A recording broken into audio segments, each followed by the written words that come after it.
I'm Kathy Engel. Is that booming, buzzing?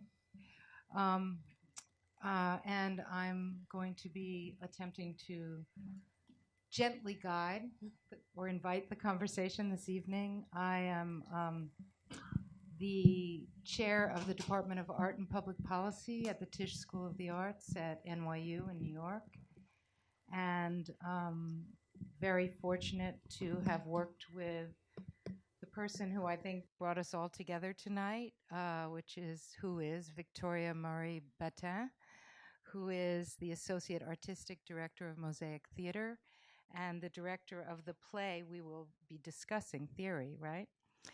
Um, and I just want to welcome you all to this, what I keep calling a juicy dialogue, because it is juicy.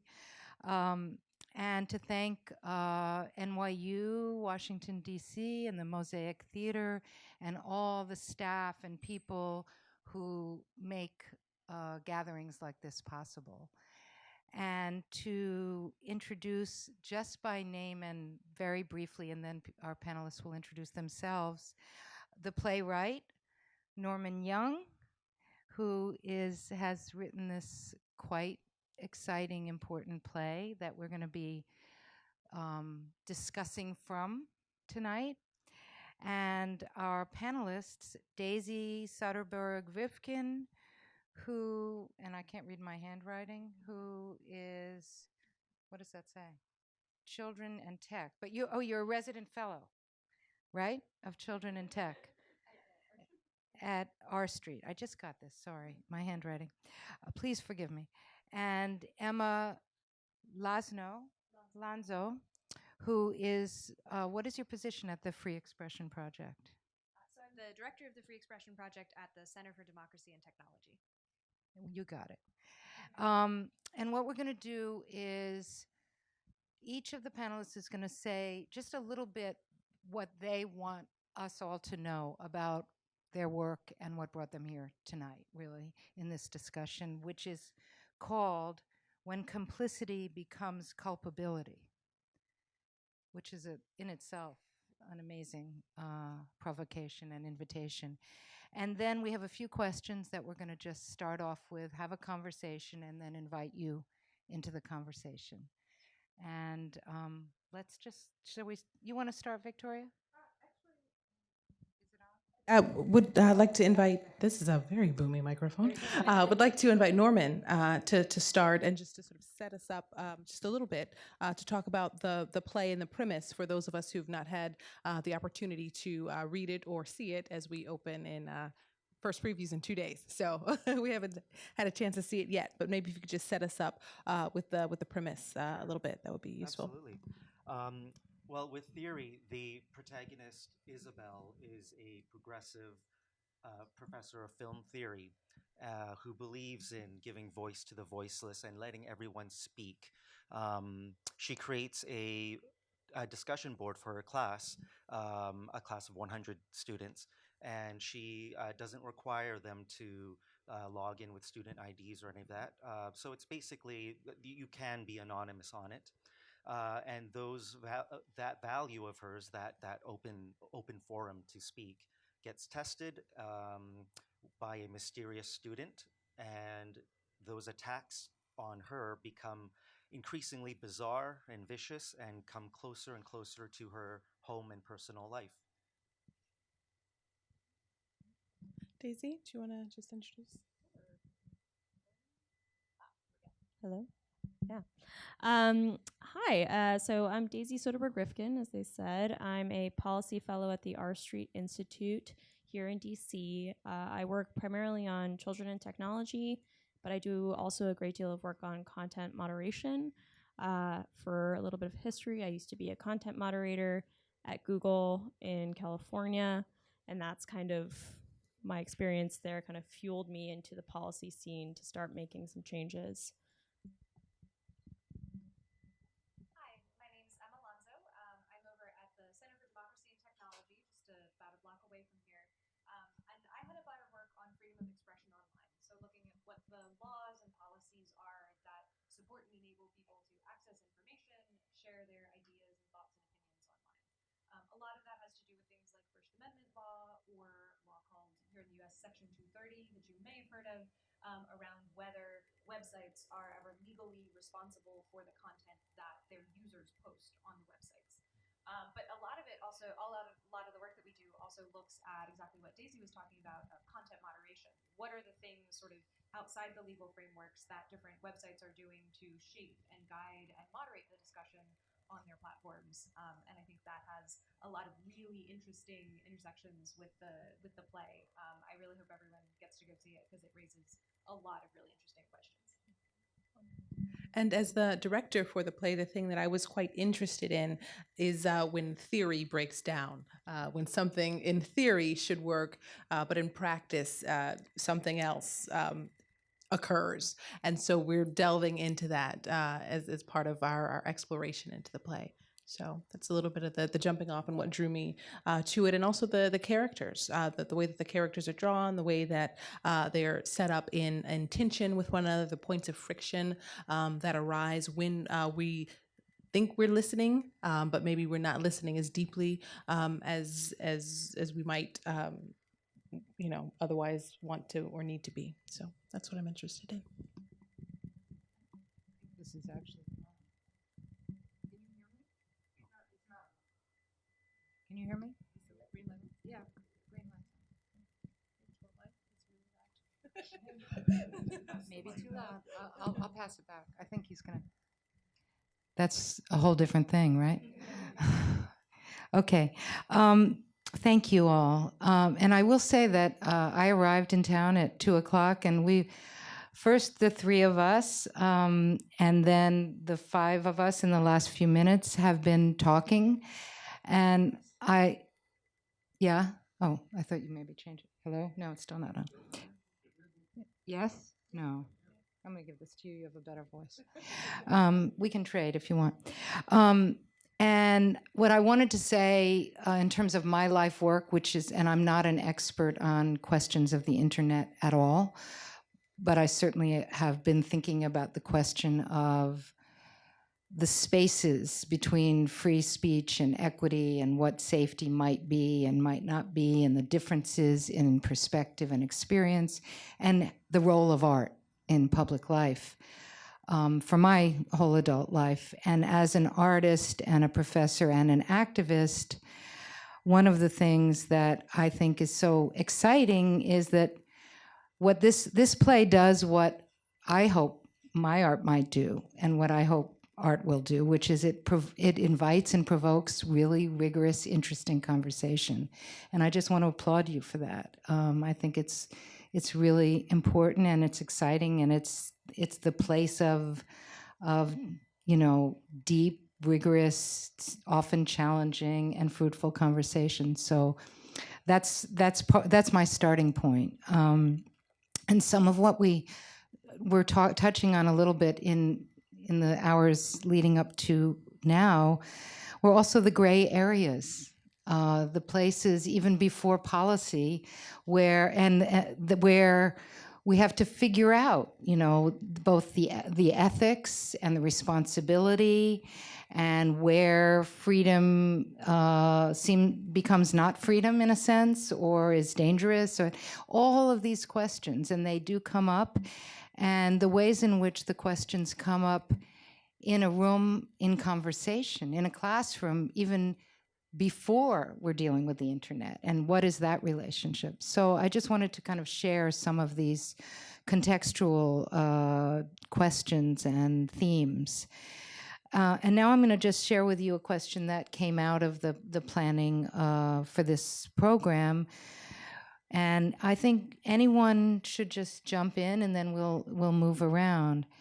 So the question is that Theory, the play, deals heavily with the theme of censorship and really different connotations of what censorship might be, discussing what might be appropriateness or not of censorship in public discourse, as well as discussing the implications and potential consequences of having an unregulated online forum. To what degree, if any, should we censor content on the internet? What role does the government or any institution really have in regulating content online? I defer to Daisy just because you've experienced that is your line of work, and you shared some interesting things as we were discussing. Definitely.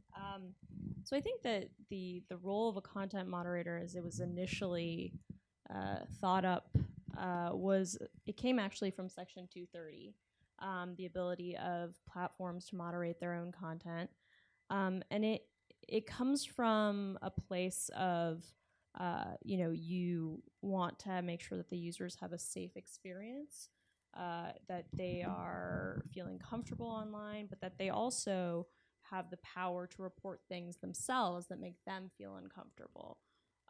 And I think that it's not a perfect system as it stands right now. There are a lot of cons to the whole process, but I do think that to a certain extent, it's very dangerous to have an unmoderated platform. And I've read some of the play. One of those things is the access that bad actors have to the internet. And without any kind of moderation, they would have even further access. It would become very anarchic, I guess is the best way to put it, very chaotic. And I think that moderation practices are never going to please everyone, but that they are necessary to maintain a degree of safety online. Daisy, can you speak to your work as a content moderator? Can Yeah. you speak to your work as a content moderator? You shared some Sure. interesting things about what the reality of that work was like for you. Yeah, I'm sure that there's a very popular article that came out in The Verge on Facebook content moderators, what their working conditions were like, but also the mental impact of that type of work. I will say that I worked as an in-house content moderator at Google, which means that I was paid measurably the same as any other Google employee. Was housed in Mountain View, California, with all the nap pods and the kombucha on tap and all the other ridiculous things that you've heard about. But the work was essentially the same. We were working more on more complex situations. A lot of us were lawyers. We had MPPs. We were people who had really studied these types of issues in depth. And by issues, I mean everything from defamation to the European right to be forgotten to child safety online and the laws surrounding child trafficking, for instance, trademarks, defamation, everything. So we were handling a lot. And I think that having done so gives me a very good perspective on what needs to change in that space, but also why it's so necessary. So every time I hear someone tell me, well, there's so much bad stuff on the internet, and I said, you have no idea how much more bad stuff used to be on the internet. And that people that did the work that I did, they see these things so that other people do not have to. And there's so much content out there that you can't catch everything, unfortunately. Things are going to fall through the cracks. Things are going to be duplicated, re-uploaded, shared, all of those. So as a result, it also makes it a very frustrating job, right? To then see that there are still, no matter how much work you put in, there is still going to be children being trafficked, terrorist content, execution videos, everything you can imagine. Norman, one of the characters, Davinder, he's the one who keeps making a plea to have this cleansed. Can you pick me? Can someone be the moderator? Can I be the moderator? Can you just tell us a little bit about that particular character and what you were thinking with him and why there was a balance? Seems like you were seeking a balance, someone who is really looking to have a space that was moderated, whereas the professor who set up the board was maybe not so much interested in that, and the balance between that and what you were getting at in creating those foils.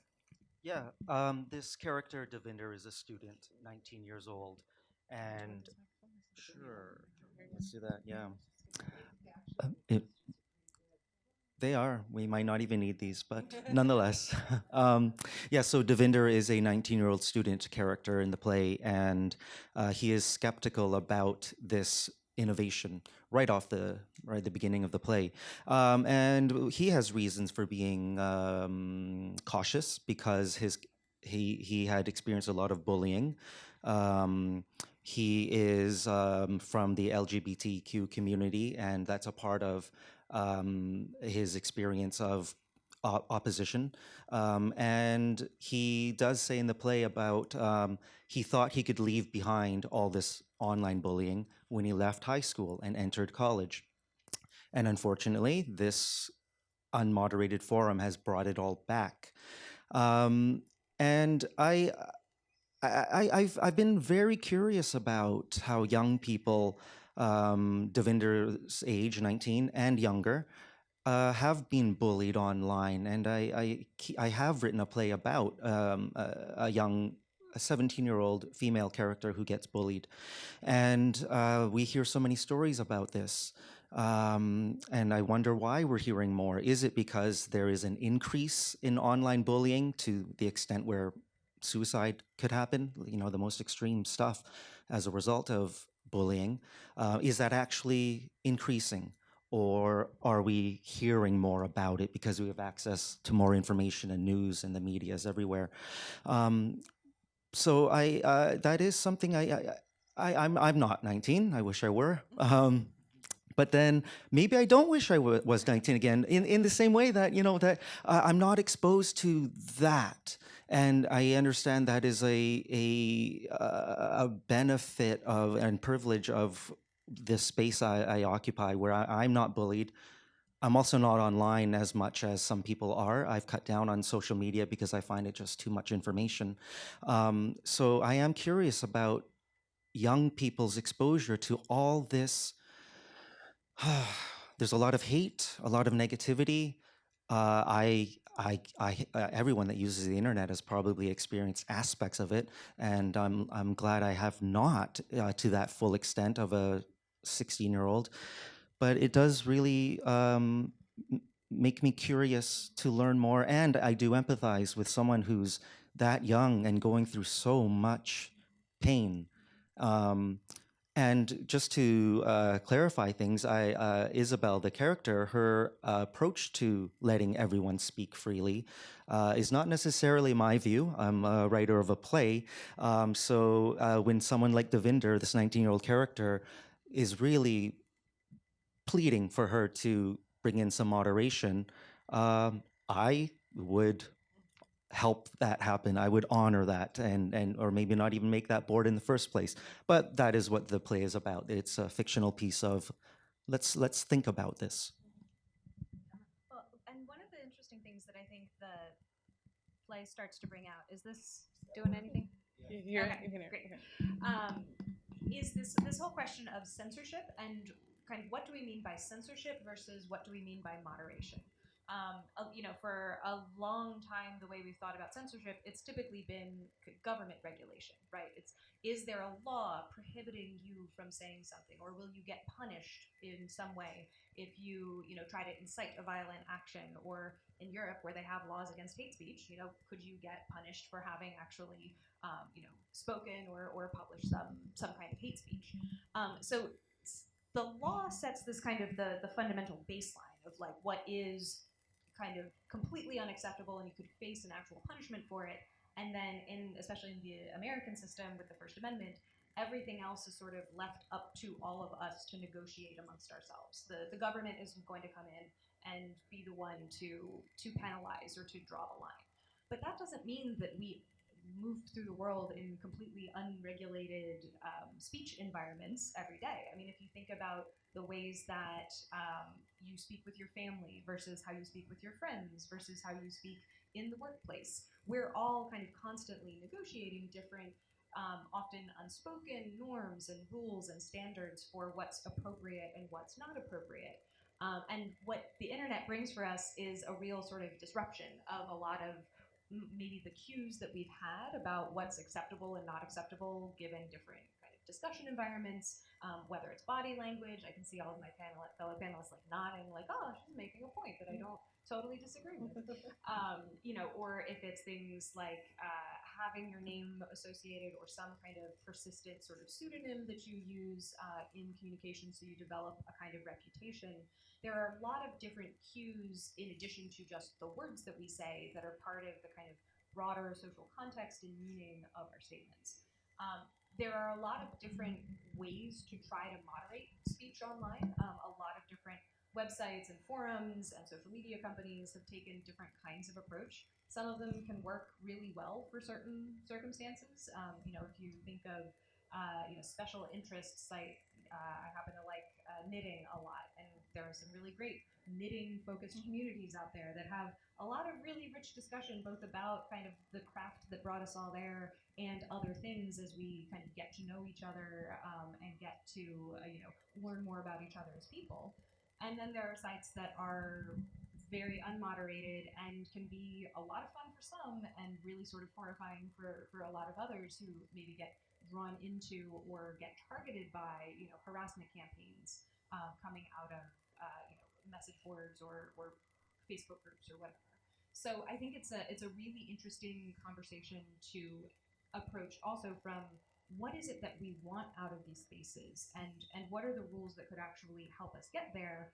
And then the question is the platform who's providing the space, whether it's the Google or the Reddit or the knitting blog, are they actually capable of providing that service or kind of creating that environment for a constructive and a healthy conversation?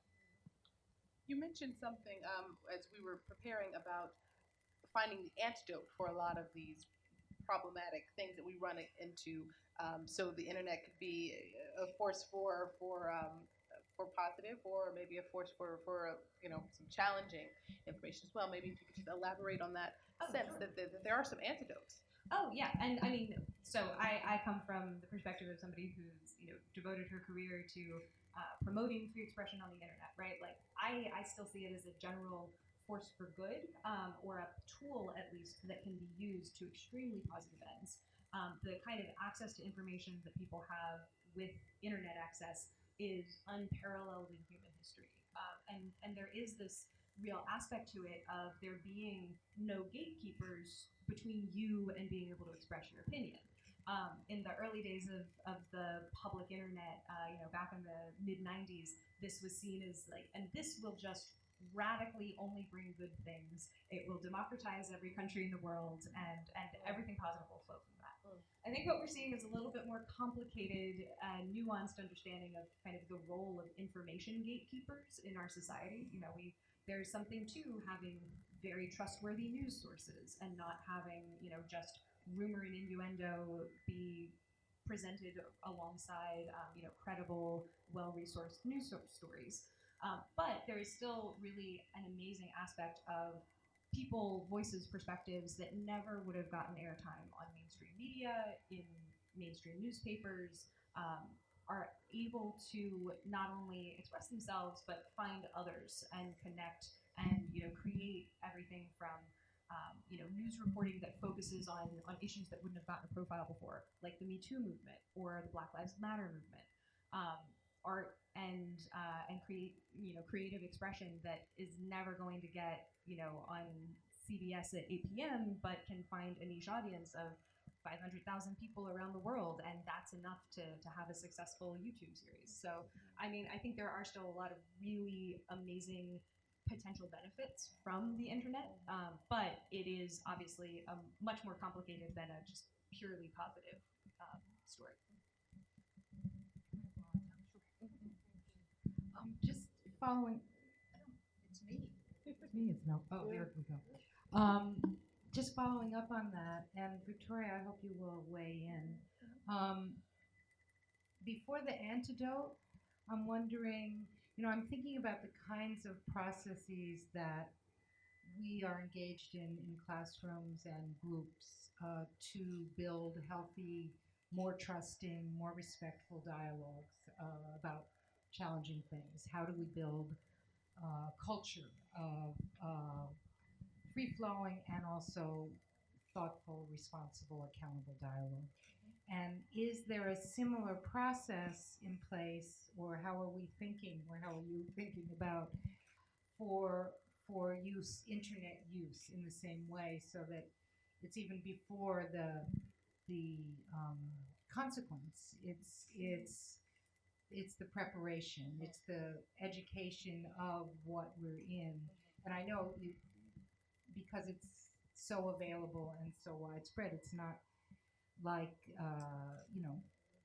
at birth kids are going to be getting training on this, but in terms of in educational settings or institutional settings, and also having worked, Victoria, I'm thinking also of all the group processes of whether it's a theater company or an advocacy group, the relationship between sitting and talking in a way that is productive and possible and useful, and then going out into the world in a way that's harder to control.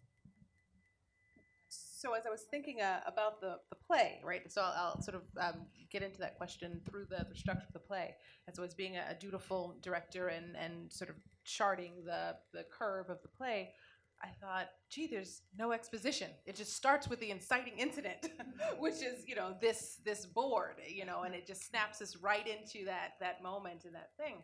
And then I actually figured out she did something really clever. And it comes later.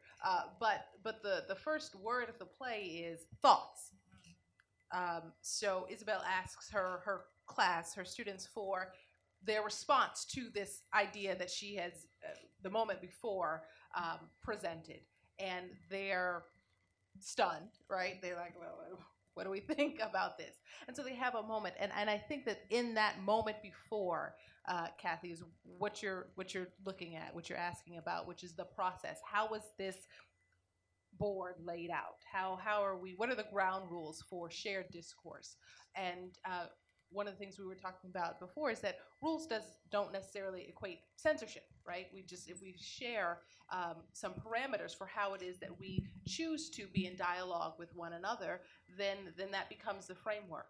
And I think that was a bit of the breakdown and where Isabelle's pedagogy faltered a bit, because those ground rules were not laid out as strong as they might have otherwise been. And you were talking, Emma, about a wonderful forum that has that is quite reputable and is filled with enthusiasts, and the way that they keep their environment, I don't know the word, but to their liking, is because they have very strong ground rules and consequences for not following said rules. If you want to talk about that. Just briefly, this is a quirky little forum called Web Sleuths, and it is a forum devoted to kind of investigating cold cases and trying to understand if there's more information out there to help solve unsolved crimes. And they were very, very aware, as the different moderators of the board, that this could be a potentially really problematic kind of thing to do, right? You don't want to accuse somebody of committing a crime on, baselessly, with no information. You don't want to get deep into either victims or suspects, personal lives and their families, and start, bringing personal information out here. There's a lot of ways it could go wrong, but there's a lot of really interesting, historical research and other kinds of research that people who like to solve puzzles could do to try to put all the pieces together. And so they have just some very strong rules, really rigidly enforced by moderators of the forum, about staying on topic, not discussing certain topics. Politics is right out, absolutely no discussion of politics whatsoever. And it's a way of really sort of honing down the fact that this is not your general purpose social media environment. This is for a discussion forum for a very particular topic, and if everybody buys into those rules and plays by them, they can have a really productive and engaging and really enriching experience. But it is a far cry from the idea of a sort of anything goes, post whatever you want kind of board, because they realized that would not at all help them achieve their goals for coming to that place. I feel like along the lines of rules and the ground plan of how to use an app, let's say, be it Facebook or Twitter or any of these tools, with some type of moderation, what they are doing then is laying out the rules about what you can say and what you cannot say or should not say, because then comes the bigger issue about hate speech and, hurting other people. But that's within those apps. And if you don't use those apps, then those rules don't play into your own life anyways. But there is something that plays into everyone's life, and that's outside of these apps and has existed for, well, I shouldn't say centuries, because this is a very contemporary issue. So what are the rules of how we speak outside of apps? I think political correctness comes into play in that realm. That's why I'm saying maybe not centuries ago. I actually have no idea about how people's customs and habits would dictate and form their dialogue and discourse. But because we don't actually have a set plan of how to speak, that's why it's such a contentious issue. And of course, when we do get into the area of hate speech, where legislation comes into play, well, that's also subjective. And in terms of, because some people might feel like something is hate speech when it doesn't legally register as hate speech. Nonetheless, that person's pain is very real. But these are rules that we decide as a society. And that comes into the bigger issue about sociological factors. And I certainly don't have any answers about that, because these are big philosophical issues about civilization. Like, it's massive stuff about, how we speak to each other nowadays. And an idea that I'm glad I've heard recently, and I really have warmed up to it. I shouldn't say warmed up to it. I really enjoy it. I appreciate it. Is political correctness isn't only about certain restrictions or shaping of how we speak to each other. One view of political correctness is to make space for marginalized and minority voices to finally be heard, and to shape the space for them to be heard. And I believe in that.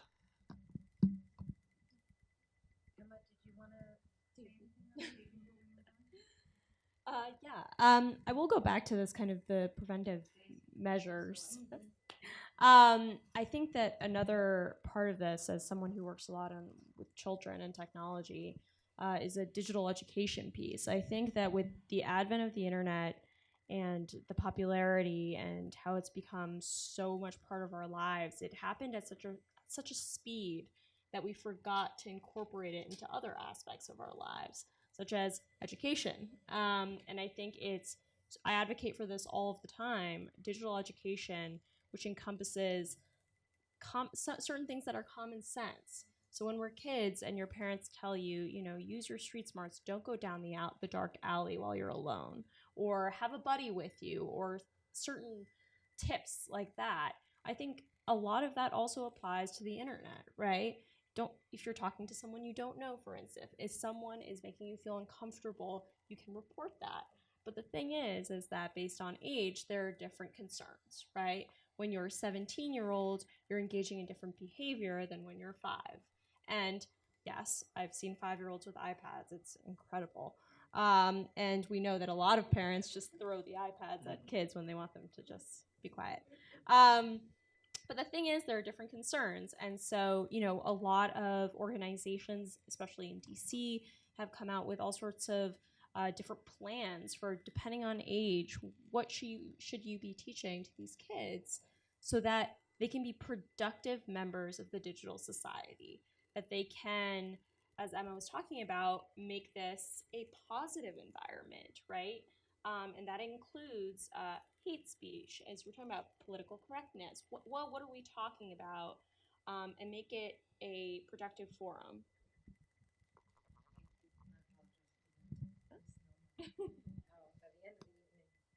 I've changed everybody's name. In theory, can you hear me? Well, it's recording. You all want to get. Okay, but is this one working? Oh, okay. That's a whole different world.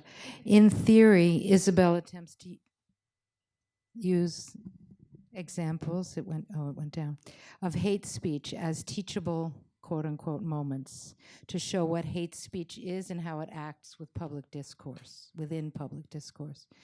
To what degree do you all feel are educative measures an effective way of addressing online hate speech and discrimination? I mean, you started to talk about that now. Do you?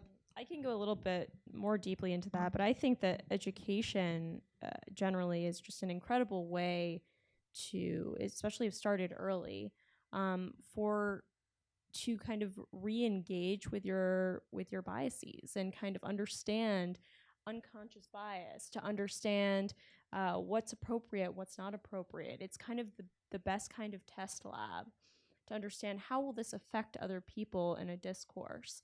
And then to also say, you know, this also applies to the digital sphere as much as it does in real life.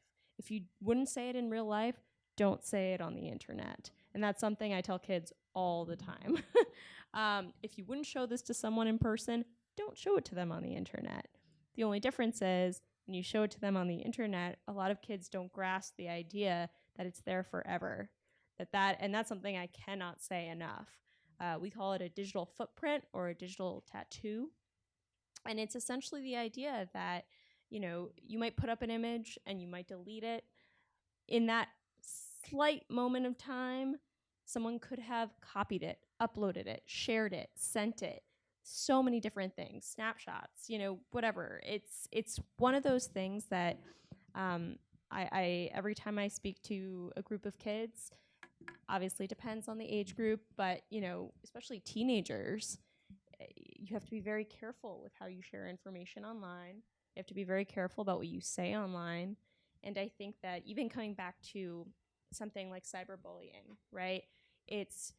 Cyberbullying is a lot of kids use the cyberbullying method because they have the screen to shield them, right? So for them, you have the anonymity of it, and that's a huge thing, right? They don't have to know who they are.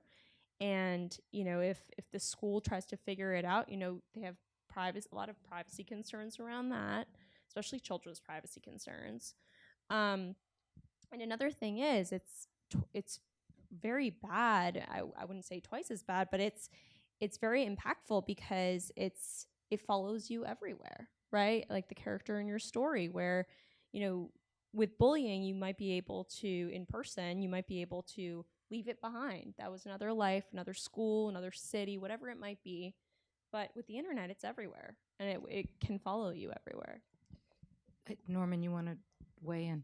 Thank you very much. Just to give some context to the question about hate speech and being a teachable moment, what happens in the play is that some mysterious student starts posting images that are hateful and using words that are hateful. Not just this one student, by the way. It opens the door for many other classmates to use terrible words and images of hate. And the dilemma for Isabelle is because she has advocated freedom of thinking, which could be related to freedom of speech or just giving voice to everyone so they can speak. She refuses to shut it down or to delete. Well, I shouldn't say refuse so much. At least she starts out refusing, but that is her dilemma, is what to do about these hate expressions.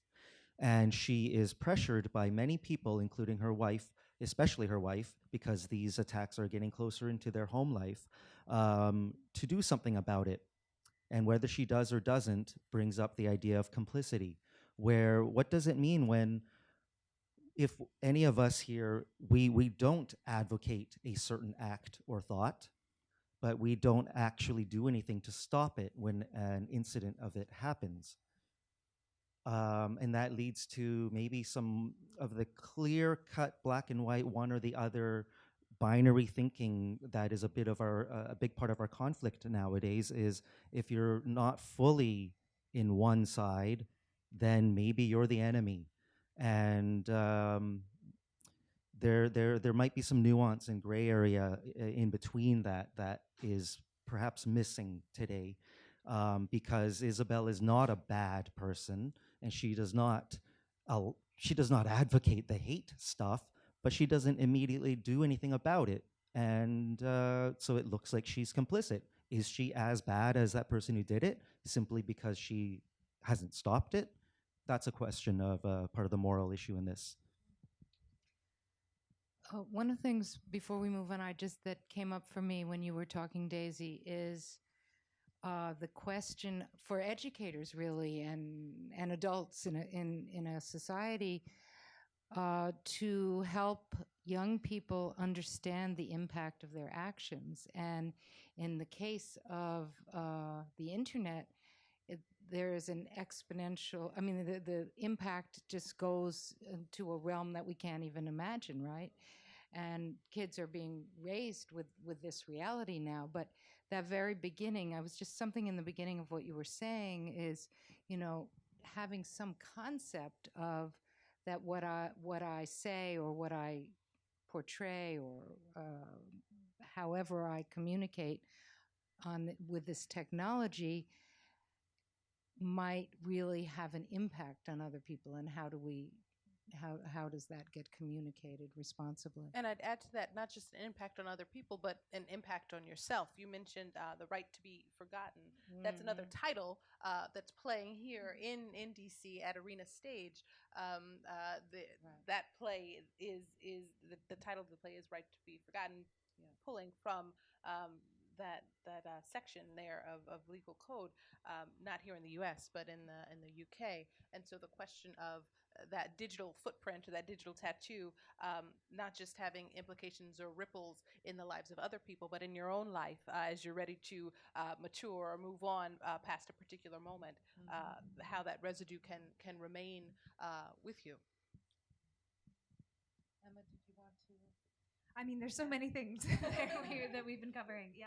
I think on one of the questions that the idea of the right to be forgotten brings up, not only is sort of socially, what do we do with kind of forgiving and forgetting information that we may learn about other people. That play deals a lot in themes of like forgiveness, and when is that something that we can expect, or when is that something that we should give.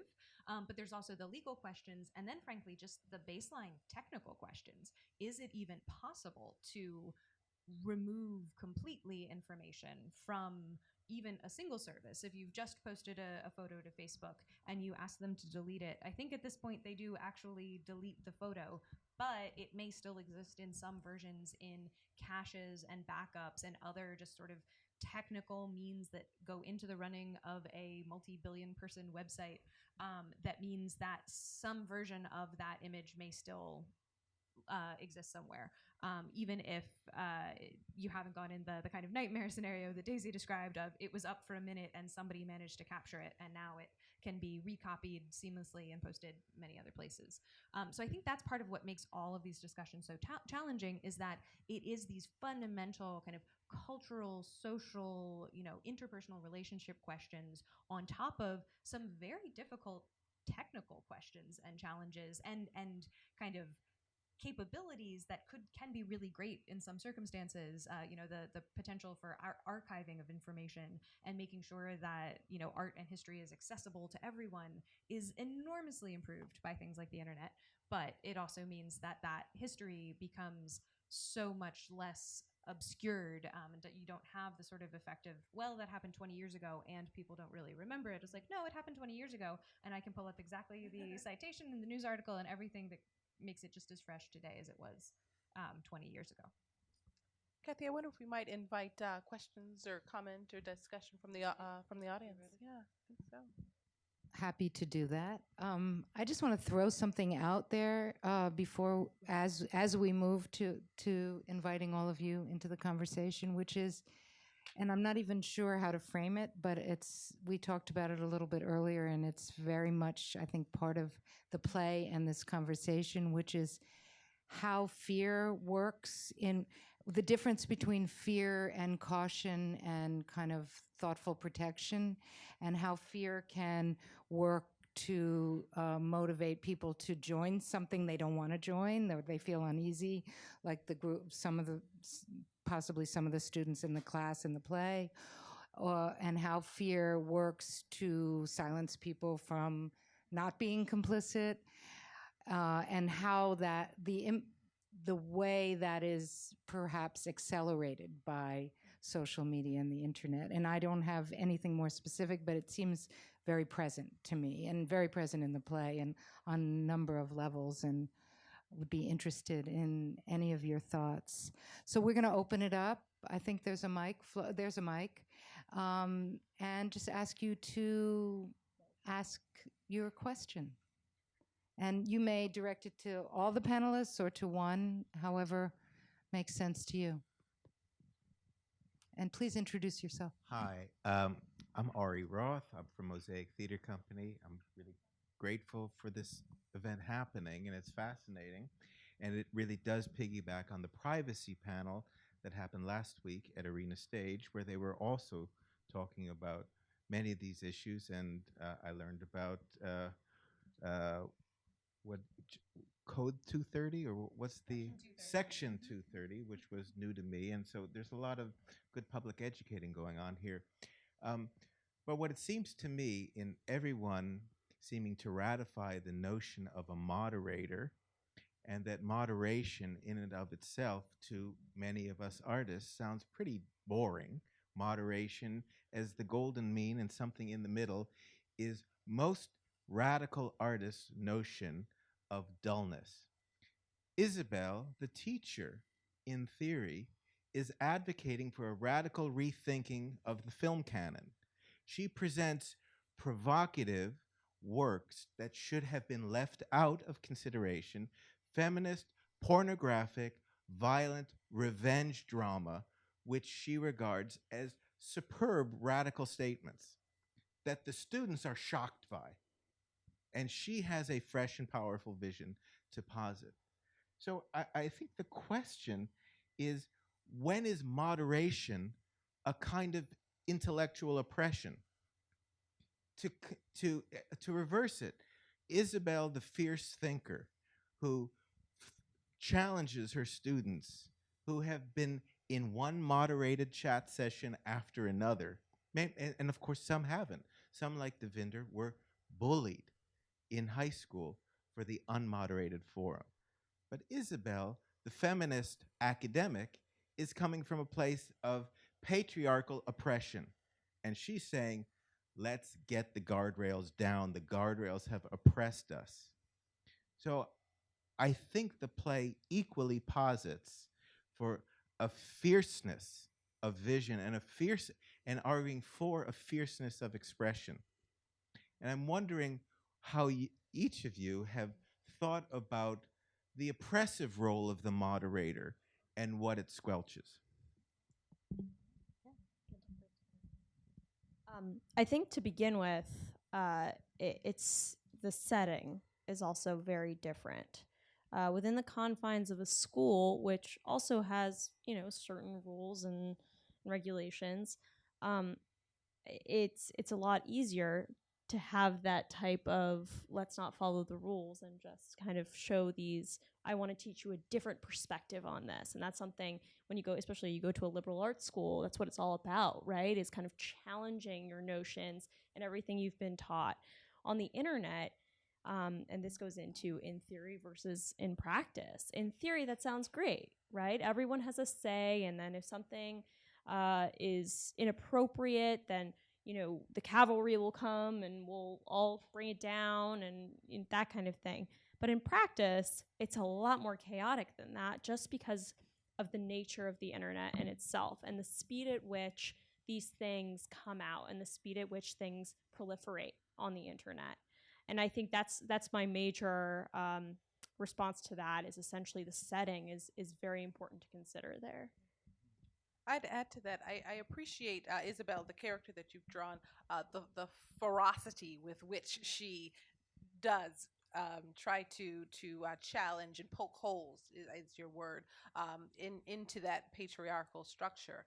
The challenge for me in her pedagogy is that she chooses to abdicate her responsibility to her students to create, I've learned a new term, a brave space. The space might not necessarily be safe because we have different sensibilities or experiences or expectations around what that safety means, even in terms of definition, but the bravery to move into a space. And I think the challenge with the character is not that she's poking holes into the patriarchy, but that she abdicates her responsibility in creating that brave space for her students. Agreed. And to give more context about what Ari was mentioning with her films, Isabelle has created a syllabus that at any opportunity she can, she's dropped in films that need to be seen more, but aren't part of a regular film curriculum. What she calls, she shows her class an old syllabus that was given to her by the department, and it's full of what she calls dead white dudes. Actually, I don't even remember what I wrote. Dead white dudes, isn't that? Yeah. And then she reveals an alternate syllabus which has a lot of female filmmakers, female filmmakers of color, some films that she cannot excise because they're mandated by the department, which is a patriarchal structure that she wants to rebel against, but cannot do completely. Like I said, there's some films she could not take out. So in regards to Ari's comments about moderation, I wonder then about if artists can be as radical and extremist as we want and can try and believe in, but it might be exterior factors that will finally whittle it down to what survives, what I would call then a collective community moderation. Sometimes it's the market that speaks then, in terms of if there's an an artist who is so avant-garde, they might not sell their works their entire career, and then, you know, that's the market kind of saying no one wants your work, it's too radical. But then we get someone who, I don't know if Van Gogh was considered radical during his day, I don't recall, but they might be appreciated a century later. But nonetheless, I feel like groupthink, I don't mean mob mentality in this case, because that is definitely a different matter. But group moderation will see what rises and what we find valuable, that we want to support as a community and champion and want more of. And if that's some extreme work, then actually it might move more to the moderate side then. And things do keep changing in terms of what we find moderate. And the one film that Ari was mentioning, referring to, is Baise-moi, a French film that caused quite a ruckus in 2000 when it was released. And it's a feminist film. It was marketed and exclaimed as a feminist film, and quite extreme. I don't know if today it would be received in the same with the same brashness that it was 19 years ago. Our ideas of moderation and what we can tolerate seem to change quite rapidly now. Well, and I think today, actually, with the internet, artists have more of an opportunity to potentially find an audience for their art than ever before, right? There is that chance you can find that niche group who really wants to, or that whatever it is that says, oh, you're not too radical for me, or I'm actually really interested in what you have to say. But all of these different social factors that Norman was just discussing are still present, right? Like, is it a big enough audience that you can earn enough money to make a living, or are you going to be influenced by the need to pay your rent and put food on the table into changing what your art is? So I think there's a really what to me is so exciting about the internet still is that, you know, when I talk about moderation, I'm talking about how any particular website or forum or app approaches the question of the content and the community that they have within their little confines of it. The internet is something much, much bigger than that. It is the kind of the underlying foundation that lots of different people build lots of different things on top of. And as long as, this is going to turn into my pitch for net neutrality, but as long as that fundamental foundation stays open and accessible, then you can still have potentially the room for the most radical viewpoints. Which you start saying that in DC and people get very scared, and we start thinking about like terrorism and extremism, and there's a lot of radicalism out there that is quite concerning to lots of people, whether it's actual kind of incitement to violence or whether it's, you know, extreme interpretations of gender and sexuality, right? I mean, everybody kind of looks at radicalism a different way, but that is what the internet kind of enables, is this ability for there to be spaces that are focused on moderating towards a kind of status quo, general audience approved kind of environment, but also lots of other environments as well. We have another question. I'm going to add one more thing to that. I think also one important thing that I learned working as a content moderator was that the internet is also, we shouldn't forget, a complete reflection on humanity and what's happening in the real world. And that's something that sometimes people forget. And it becomes even more now working in DC, working on the Hill a lot. I see legislators sometimes ask me questions such as, why can't we just remove all the nudity from the internet? This is a very conservative Republican from a very religious family. Those kinds of values definitely fall into that. But I say, well, what about pieces of artwork? What about, educational pieces on the anatomy? What about, there's so much that you can talk about that, and so in terms of art, that really brings in that question as well. And, the conversations we would have as moderators often were just this, a lot of the things that we were seeing or not seeing, or that were being, that the companies were getting pressure for removing, a lot of the time was a reflection on what was happening in government at that time or in society. So whether that be, the political correctness thing, for instance, there are certain movies that you see from past years that would never come out now, right? That would never become a thing because of that very idea of it not being politically correct, or it was actually just a very insulting and discriminatory piece of work. And I think that's just something that we really need to remember as we have the conversation. Thank you. Hi. I had one question. We can hear you. I had one question, but because of Ari's very striking comment and question, I now have two. So first, kind of coming off of Ari's point about, what about artists pushing the envelope? A couple years ago, I heard a guy speak a couple of blocks from here. He wrote a book called Move Fast and Break Things, which of course echoes, was it Zuckerberg who said that? And one of the points he makes in the book is that with all these social media platforms and all the algorithms that run them, they're geared toward sort of what sells to the masses, kind of, and as plain vanilla as possible, so that artists who were, before all the internet and these platforms, would kind of break out and would be more avant-garde or more authentic or more pushing the envelope or more different, particularly in the music industry, because the author of this book started out in the music industry, that a lot of these more avant-garde works are suppressed, not by any moderator, but by the algorithms themselves.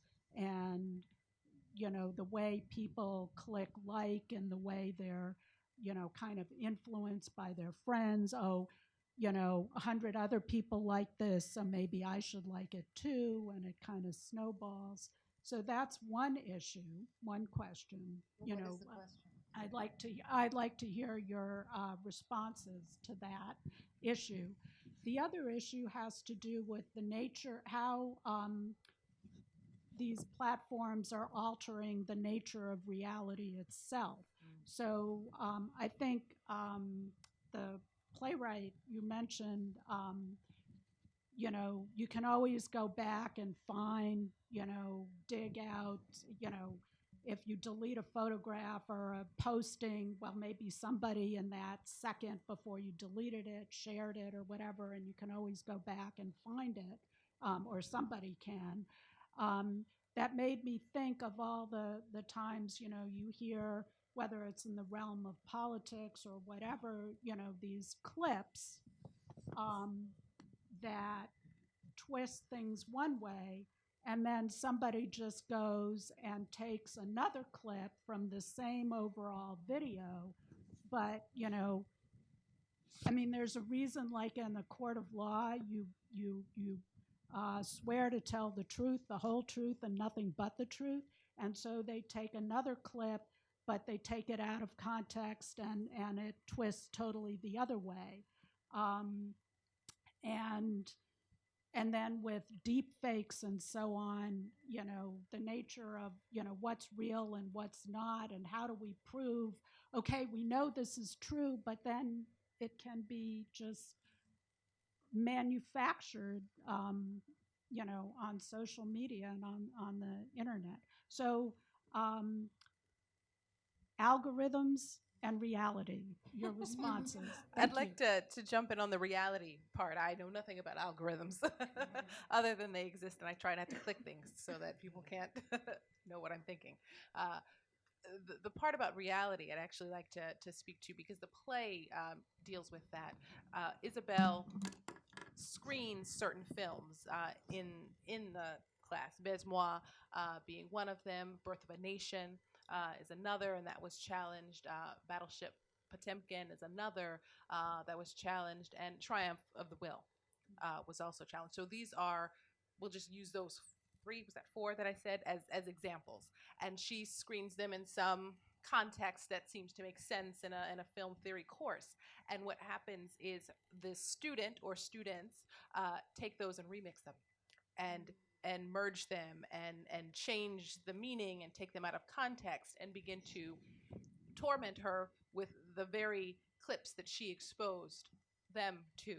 And so that bit about reality is something that's challenged in the play, and she's got a wonderful, quite pivotal scene with the department head where she says, "I'm not showing terrible things," and he lists all of the films that she did in fact show, but that were taken out of context by the tormentors. So I just appreciate that comment about reality, and invite you to see the play and continue the, you'll be there, but to continue that debate and thinking about how memes, for example, or GIFs, for example, can be used to stretch reality or contort reality, or even shift the our fundamental understanding of what it is that we're collectively experiencing and seeing together. And the question about algorithms is such a good one, because there's a lot of focus right now on how different kinds of like ranking and recommendation algorithms, so the algorithms that return search results or that decide what shows up at the top of your social media feed, what are the actual values that are kind of built into those, and how does that affect what information we have access to?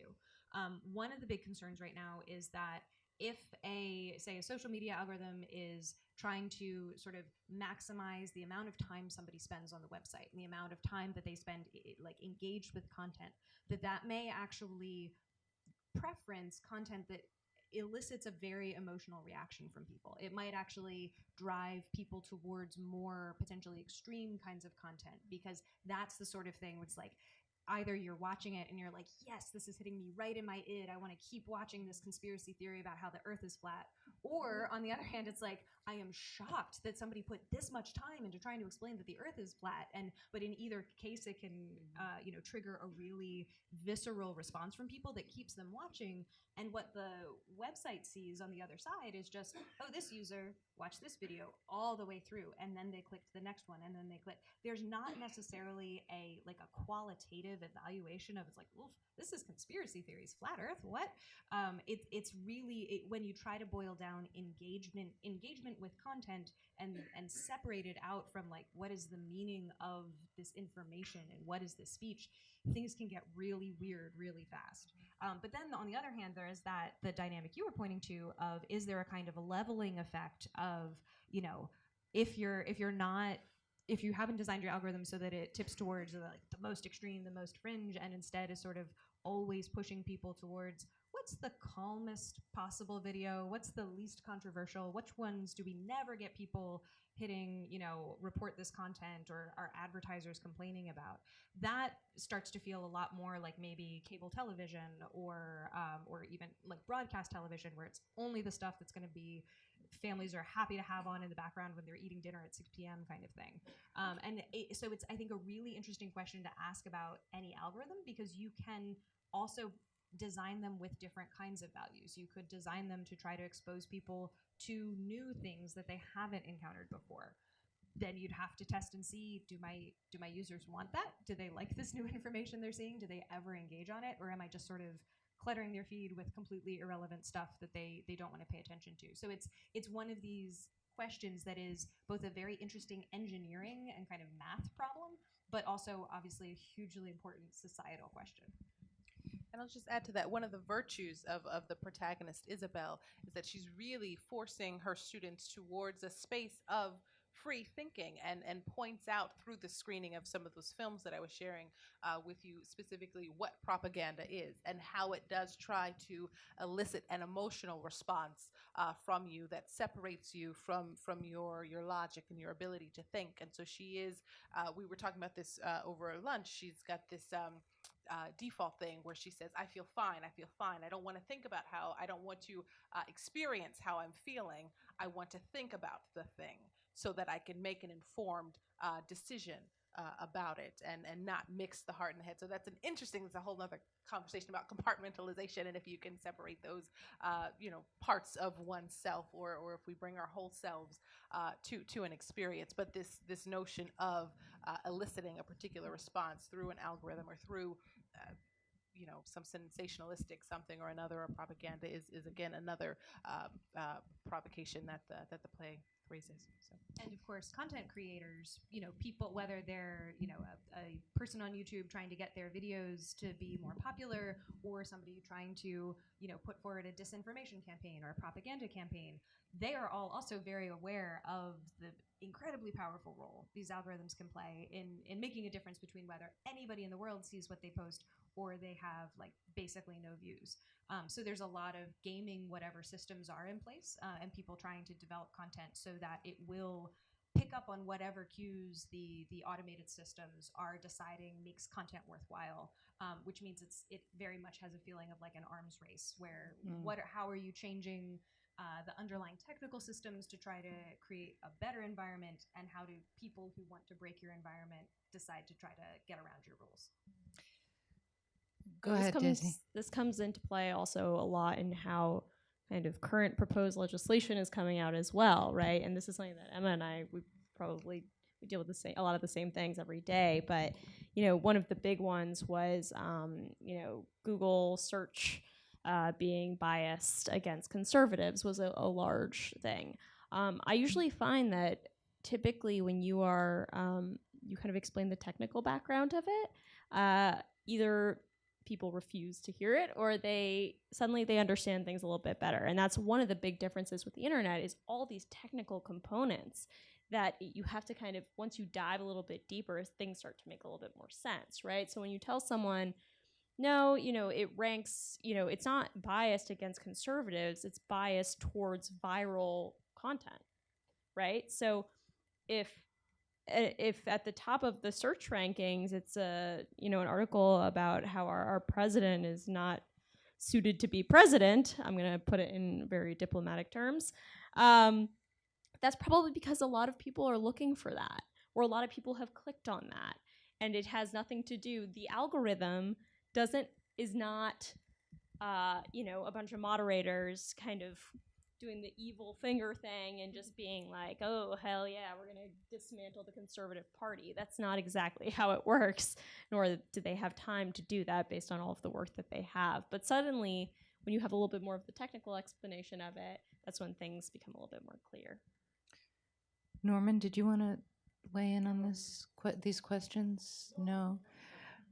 We have another question. I just wanted to throw in two kind of words, really, listening to all of this and the great questions. One is the relationship of the market, of the economic factor in all of this, which from your very first question, and you touched on question of market before, which is, speaking of real life, very real, however it plays out. And the other is, and I've heard some discussions about this, but with the remixing and with the reposting and editing all kinds of material, how copyright law is changing and what the impact of that is. And I don't, have answers for that, but That's a whole other panel. but it's really, it is relevant, right? It's just, it's a changing reality, and it's somewhere in there, right? So, next question. Thank you.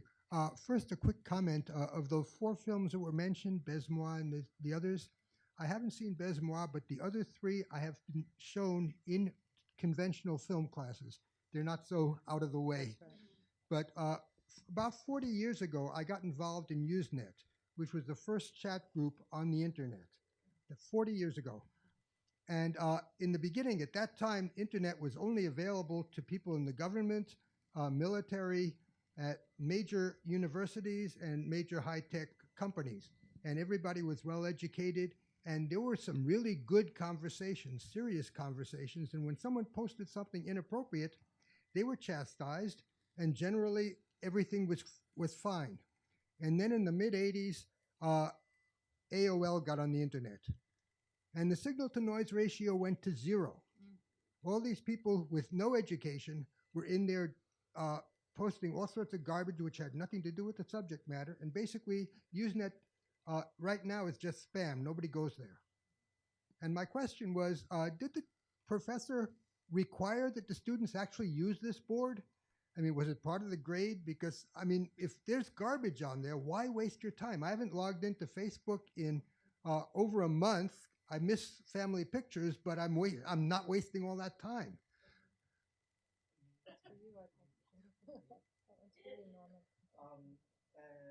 Yes.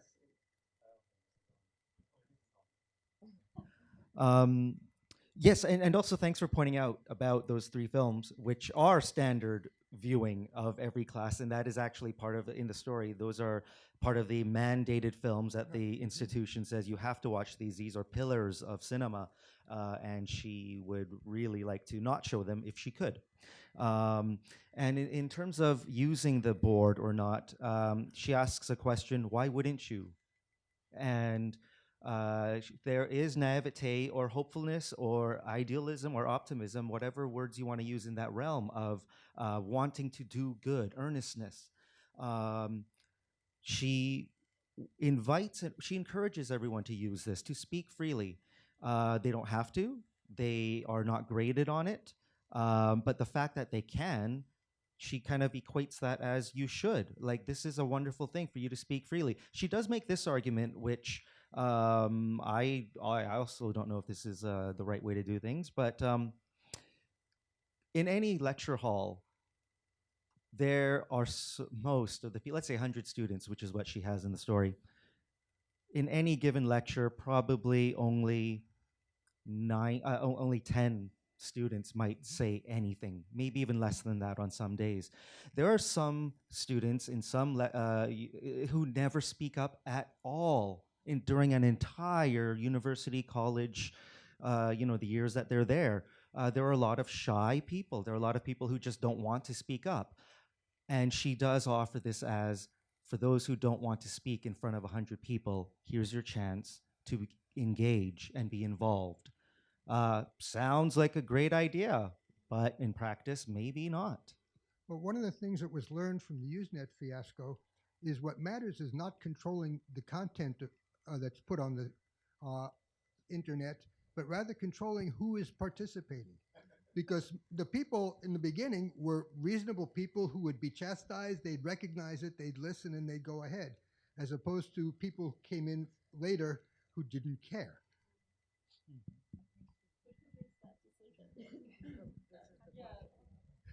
Who's going to make that decision of who's allowed on the platform and who's not? Actually, the platforms that I'm dealing with now are basically mailing lists. And I send, there are people who are on the mailing list. I send to the mailing list. They check, first of all, to see that I'm on the mailing list before they forward my stuff. And they forward my stuff everywhere. And it's identified as me.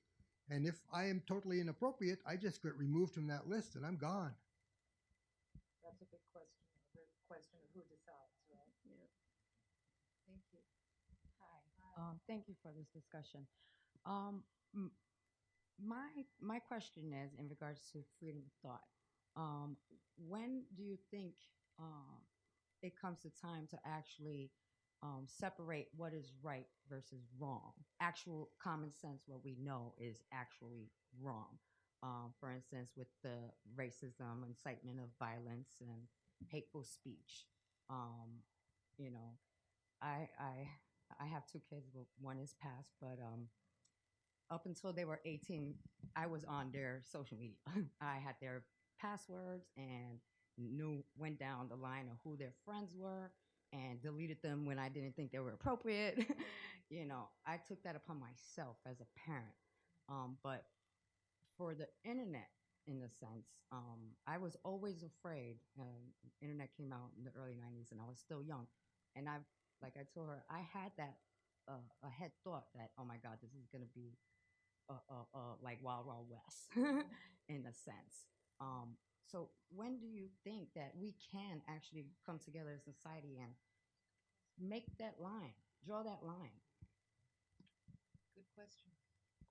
I mean, as I was saying before, the internet is a reflection of humanity, of society. And as long as we are still having debates about what is right and wrong in society, we will be having those debates on the internet as well. And that's something that,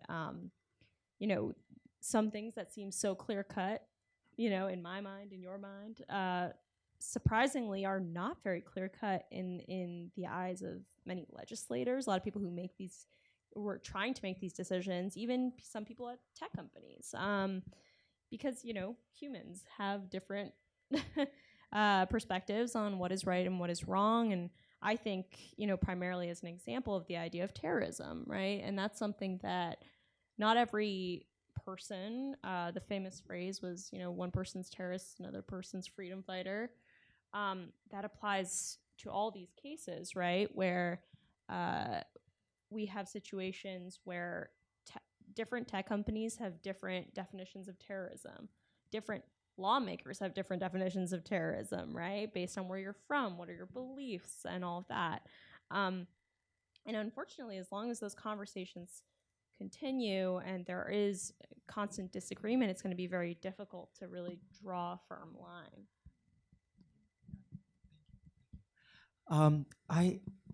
I love what you were saying about common sense good, because I do believe most humans have a common understanding beyond their culture and geography and experiences. Generally, we do have an agreed upon line of acceptable and unacceptable.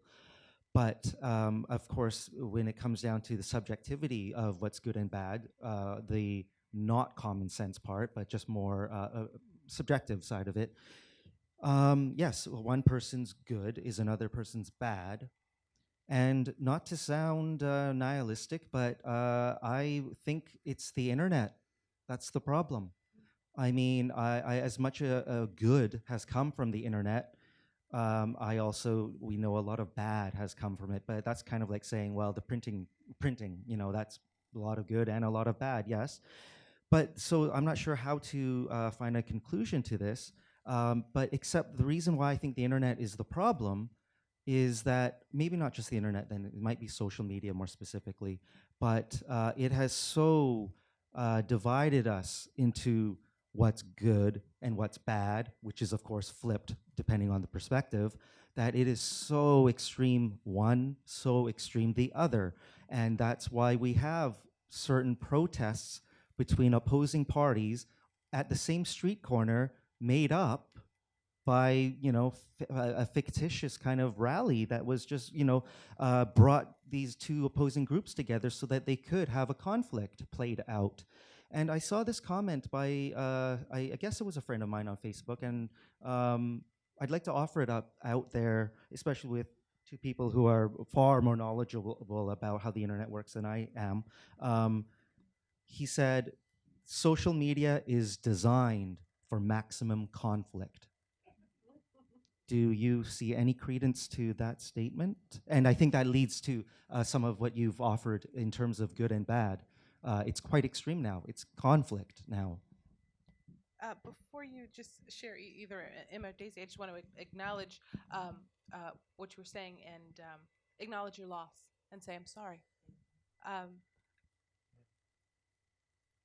you've given us something quite interesting, Norman, where you're talking about the sort of the common sense thing, the places in the internet where we had to go to source some of the images to make the play work were some very deep, dark, scary places, and and we went there and we harvested what we might not have otherwise as a creative team gone to source and gone to find. And so as I think you were saying it, Daisy, there's a whole underbelly out there that I wasn't quite privy to in terms of this, the bombardment of imagery and visual, what we had to find. So I probably echo what we were saying, that where I don't know where the line is, because what my line is not what anyone else's line is. And that's one of the things that I appreciate about the play. And we were talking about this earlier as well. Directorially, the visual that I'm working with is a film reel. If you imagine like a film reel that's tightly coiled up. And in the center of that reel is, I'm imaginatively placing our protagonist, Isabelle. And she has the most insulation because of her privileges, plural.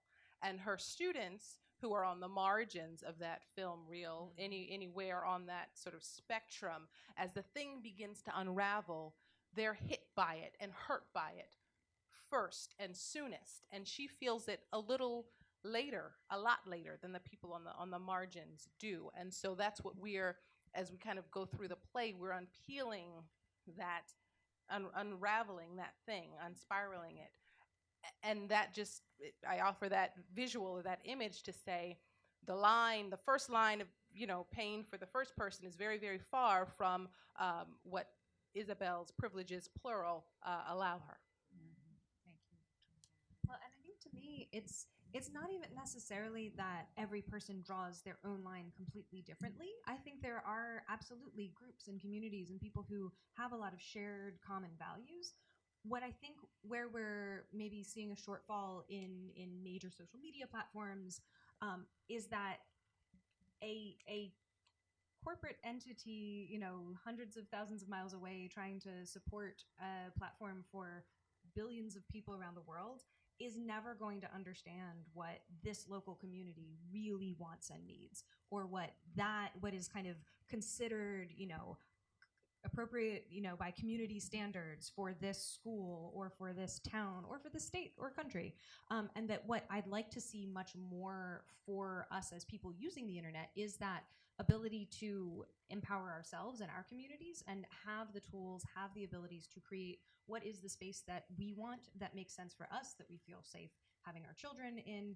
And I think right now we've a little bit lost the thread of it's really important to try to hold the major companies accountable for what they do with content moderation, but what they will be able to do is never going to answer our questions of, like, can I create a space that is, safe and welcoming for me and my friends, or for my neighborhood, or for my community, because each of those is going to be a slightly different answer.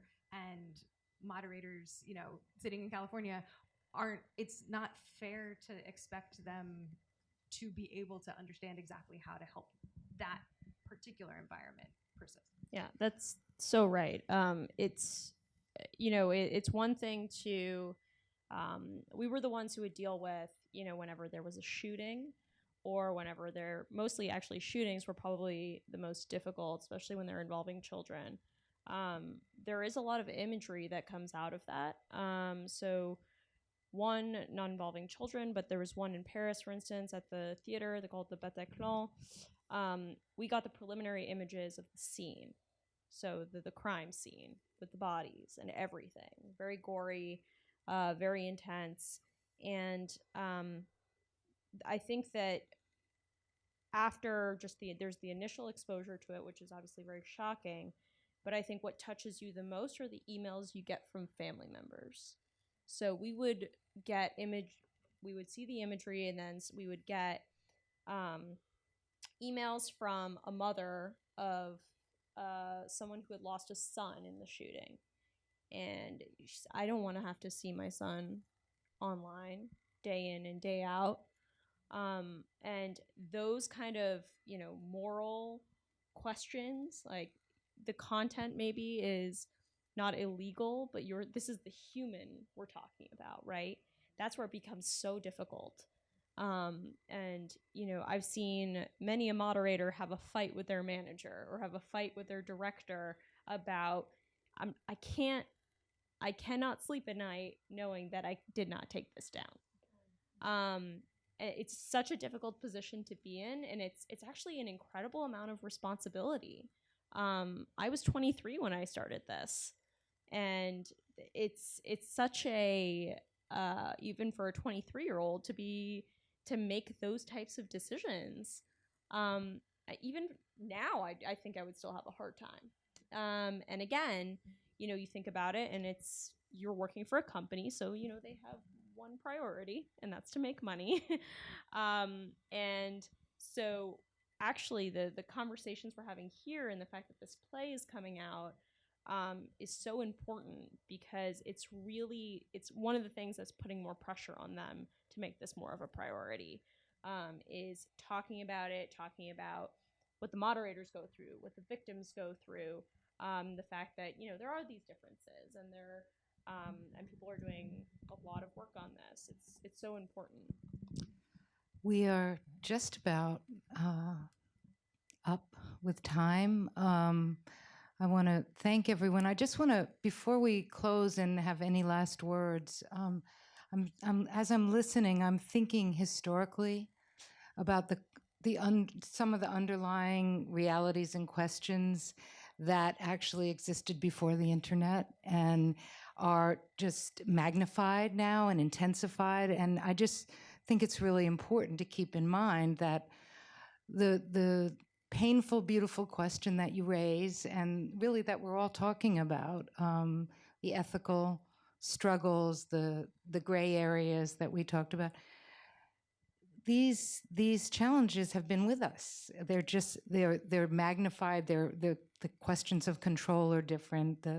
So I think just those of us who are educators, or however we communicate, these are really important contextual frameworks to think about. And when we were talking before, I think we were saying, hopefully, as in with any good discussion, we'll come out with more questions than answers, and that's unsettling, but it's real, and it's a rigorous, useful conversation, and I certainly am buzzing with questions and kind of research I want to do. And so I really want to thank you all for the questions and for staying with us, and just ask if you have any last questions or words that you want to share, and particularly Norman, as we go into this moment of your play, and Victoria as the director of the play and as part of associate director of Mosaic Theater. Yeah. Can I think about that one? Can I be last? You can always think about it. I'll chime Go in ahead, with, Emma. I mean, I am really excited to see the play, and so grateful that Norman, that you wrote it, and that Mosaic is putting it on. As somebody who's a free expression advocate as my day job, I realize how lucky I am, but also it's thrilling, if shocking, concerning, disturbing to see what all is happening with the kind of mass social conversation we're having today about free expression, about disinformation, about everything going on. But there is something really invigorating about the fact that so many people in our society are considering these issues and these really challenging questions today, right? We are not being passive about it. We are not just sort of accepting what somebody tells us is the answer to all of these questions and going about our day. People are mad, people are excited, people are scared, and from that, I hope, especially with plays like Theory, we can really start to draw out what are these big social questions, and have a really productive and enriching dialogue about them, because this is what makes us, right? Like, this is what makes us as people and as a country, as societies, and having the opportunity for these conversations is just remarkable. So thank you. Go ahead, Norman. Well, it's kind of very nice that what's happening here in this past little while, the play and Mosaic all have a shared spirit, which I hold very dear. I'm so thrilled that Mosaic is producing this play because of its mandate of encouraging conversation, intelligent conversation, mature discourse. And as much as we've talked about a lot of heavy issues in regards to theory, ultimately, a lot of what Isabelle wants is just for people to talk. She wants her students to talk. She says, my class will not be a lecture, me to you. Our class will be a dialogue. Did I get it right? You got it right. That's it. Our class will be a dialogue. That is what she believes. And here we are having a dialogue. We're able to speak, and I'm glad you were able to speak to us, ask us questions if you wanted to, and we did. So, and that is all I care to do with my art also, is to have people engage with it, and I'd like to have a dialogue with them. That is not a political statement. It doesn't rest anywhere on the political spectrum. The desire to have us talk more is an exercise of empathy, and that is a human thing, not a political, divisive thing. I would hope not, anyways.